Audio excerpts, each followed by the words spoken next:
Hello everyone on YouTube, this is Jordan here, and today we're going to be talking about useless apps your computer really shouldn't have. So let's get started with number one, Microsoft Edge. As much as I like the Chromium engine, I don't like Microsoft Edge. It is slow, unreliable, and has been known to crash on occasion. Worst of all, you can't even uninstall it like most of the apps on this list.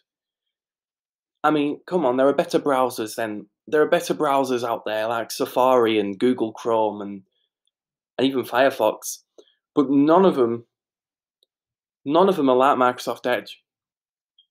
In fact, they beat Edge in a lot of ways. Because one, Safari, especially on macOS Big Sur, it's got privacy features now.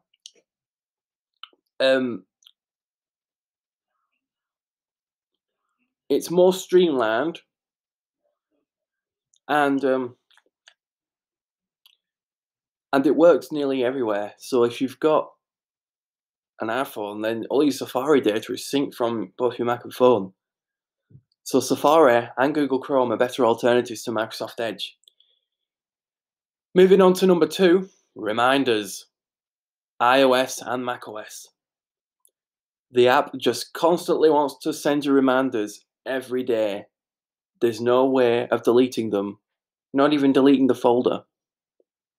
And what's worse, when you set up an email account, it automatically syncs those reminders from iCloud. So what do you do about it? Don't use the app at all. It's fairly useless, and it shouldn't really be on a computer. Number three, Xbox Game Bar. Come on, Microsoft. Not everyone who owns a Windows PC has an Xbox, especially in the education-specific secretaries. I mean, IT admins try to uninstall it, but it just can't be uninstalled. And this is why I can see many people moving on to Linux, because it doesn't have any unnecessary apps. Xbox Game Bar is just a waste of time, and it's wasting valuable hard drive space, which could be used for something else. So that's Xbox Game Bar, the worst app you can ever have on your computer, but not worse than all the others on this list. Some of these apps are also downloaded too. Number four, JAWS. Now this isn't actually built in, but I'm going to include it anyway. JAWS, I've said it once, and I'm going to say it again, is slow. It requires so much computer resources that many people simply go to their IT technician and look, if I'm going to use JAWS, I'm going to want to upgrade my machine. And your technician is like, no, I can't afford to upgrade your hardware. And that's the thing. Screen readers shouldn't be using that much resources, but JAWS does. For JAWS to run properly, your laptop or computer needs 12 GB. 12.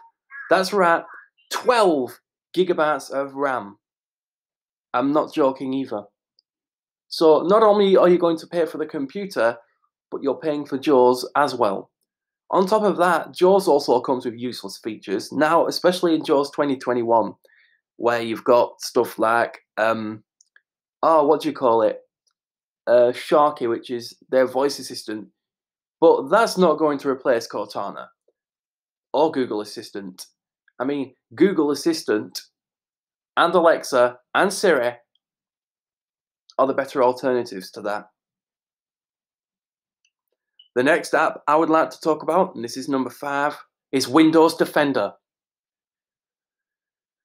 Now, why an antivirus, you say? Simply put, it doesn't offer a lot of protection. At most, you can expect to get 2% protection from viruses. A lot of the time, Windows Defender detects false positives. And those false positives are either programs you want to use, I don't know, Adobe Lightroom or something. It's just off the top of my head. Maybe even a game that you like to play, like Manamon. But hear me out on this. Windows Defender has a long way to go before it can be called a really good antivirus. There are better alternatives out there, folks. Do your homework. one I recommend is Avast, and I use Avast a lot. I am an Avast customer. Number 6, Office. Not the Office suite that you pay for from Microsoft, but the Microsoft Store app. All it is just the Office online apps and the option to buy Office 365. And worst, it installs on your computer from random. There's no way of uninstalling the goddamn thing. Well, you can uninstall it, but what's the point when it's just going to get put back on your machine again? You see, Windows 10, I don't like the way it's going. So, well, what do I recommend then? You may be asking. I just don't rely on Windows 10's built-in apps. They won't work. They're terrible. Microsoft Edge was the first app I mentioned on this list, and that's also terrible. I won't be using Edge until it at least stops behaving like an operating system. In fact, I won't be using Edge at all. Safari is a better browser, put it that way. And I'm saying that because I think everyone should be using Macs. But that's my opinion at the end of the day, and I'm not going to argue. The next app I would like to talk about is, some people may use it, and some people won't. This is a Mac app. In fact, it's a couple of Mac apps. Pages, Keynote, and Numbers. I think that's all of them. Simply put, the thing about these apps is you used to have to pay for these apps from Apple.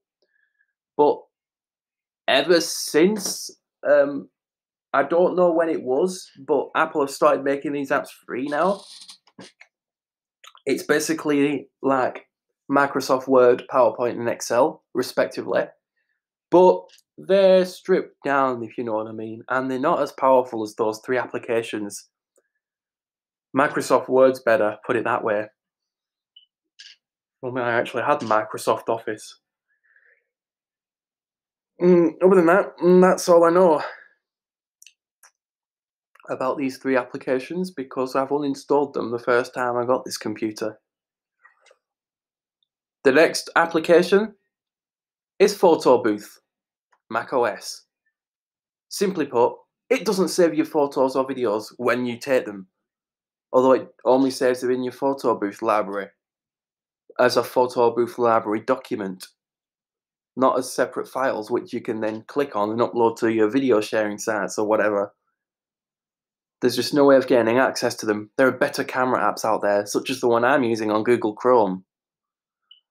And the final app I would like to talk about, and you might be surprised with this one, but it's the Task Manager. It's pretty much useless. It keeps freezing. There's no way of accessing it with NVDA. But I also want to share a few honourable mentions. Narrator is another one. Simply put, Narrator is terrible no matter what version of Windows you're running. It's bad. The voices are terrible. Honestly, why waste your time using a terrible screen reader when there are better screen readers out there? But yeah, that just about wraps up the worst apps you can have on your computer. I hope you enjoyed this video, and please don't complain about the sound quality because this is the only way you're going to see me while I'm recording on the Mac. Because using the iPhone 7 to record videos is getting to the point now where nobody can see me.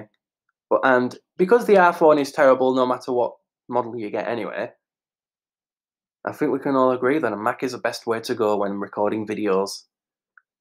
Anyway, thank you all for watching. This is Jordan signing off, saying have a good day, everyone.